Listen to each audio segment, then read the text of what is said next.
പ്രളയത്തിൽ വീട് തകർന്നതോടെ ഓട്ടിസം ബാധിച്ച മകൾക്കൊപ്പം പെരുവഴിയിലായ കുടുംബത്തിന് പീപ്പിൾസ് ഫൗണ്ടേഷന്റെ കൈത്താങ്ങ്. വയനാട് പനമരം സ്വദേശി ജയദേവനും കുടുംബത്തിനും വേണ്ടി ഫൗണ്ടേഷൻ നിർമ്മിച്ച വീട് കൈമാറി. ഫൗണ്ടേഷന്റെ പ്രളയ ദുരിതാശ്വാസ പദ്ധതിയിലെ ആദ്യ വീടാണിത്. മീഡിയ 1 വാർത്തയെ തുടർന്നാണ് ഇവർക്ക് വീട് നിർമ്മിച്ചു നൽകാൻ പീപ്പിൾസ് ഫൗണ്ടേഷൻ തീരുമാനിച്ചത്. പ്രളയത്തിൽ വീട് തകർന്നപ്പോൾ ജയദേവൻ ഏറ്റവും കൂടുതൽ വേദനിച്ചത് മകളെ ഓർത്തായിരുന്നു. ഓട്ടിസം ബാധിച്ച മകൾ ആർദ്രയെക്കുറിച്ച് മാത്രമായിരുന്നു ഈ പിതാവിന്റെ ആവലാതി. ഭക്ഷണം കഴിക്കാനും മറ്റു പ്രാഥമിക കാര്യങ്ങൾ നിർവഹിക്കാനും ആർദ്രയ്ക്ക് മാതാപിതാക്കളുടെ സഹായം വേണം. താമസിക്കാൻ പ്രത്യേക സൗകര്യമുള്ള വീടും വേണമായിരുന്നു.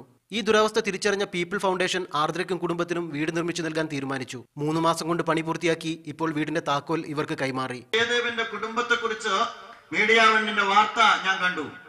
ഓട്ടിസം ബാധിച്ച കുഞ്ഞുമായി പ്രളയത്തെ അതിജീവിക്കാനുള്ള നെട്ടോട്ടത്തിനിടയിൽ സ്വന്തം വീട് നഷ്ടപ്പെട്ട അരക്ഷിതാവസ്ഥയിൽ കഴിയുന്ന വളരെ ദാരുണമായ സ്ഥിതിവിശേഷം റിപ്പോർട്ട് ചെയ്ത ഘട്ടത്തിലാണ് ദുരിതമനുഭവിക്കുന്ന കേരളത്തെ പുനർനിർമ്മിക്കുന്നിടത്തുള്ള പീപ്പിൾസ് ഫൗണ്ടേഷന്റെ പദ്ധതിയുടെ ആദ്യത്തെ തറക്കല്ല് ജയദേവനാകണമെന്ന് ഞങ്ങൾ തീരുമാനിച്ചത്.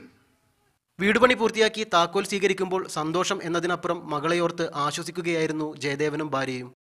ഞങ്ങൾ എങ്ങനെ നന്ദി പറയും എന്ന് അറിയുന്നില്ല. അതിനെക്കൊണ്ട് അത് ദൈവത്തിൻ്റെ ഒരു ഇതായിട്ട് ഞങ്ങൾ കാണുന്നുണ്ട്. ഞങ്ങൾക്ക് തന്നതിനെക്കൊണ്ട് വളരെയധികം സന്തോഷമുണ്ട് ഇപ്പോൾ. കാരണം ഞങ്ങളെ കൊണ്ട് ഒരിക്കലും ഇങ്ങനെ ഒരു വീട് എടുക്കാൻ കഴിയില്ല. അപ്പോൾ കണ്ടറിഞ്ഞ് തന്നതിന് ഇത്ര നന്ദി പറഞ്ഞാലും മതിയാവില്ല. താക്കോൽദാന ചടങ്ങിൽ ജമാഅത്തെ ഇസ്ലാമി സംസ്ഥാന secretary NM Abdurahman, people foundation സംസ്ഥാന സെക്രട്ടറി PC ബഷീർ തുടങ്ങിയവരും സംബന്ധിച്ചു. മീഡിയ 1 വയനാട്.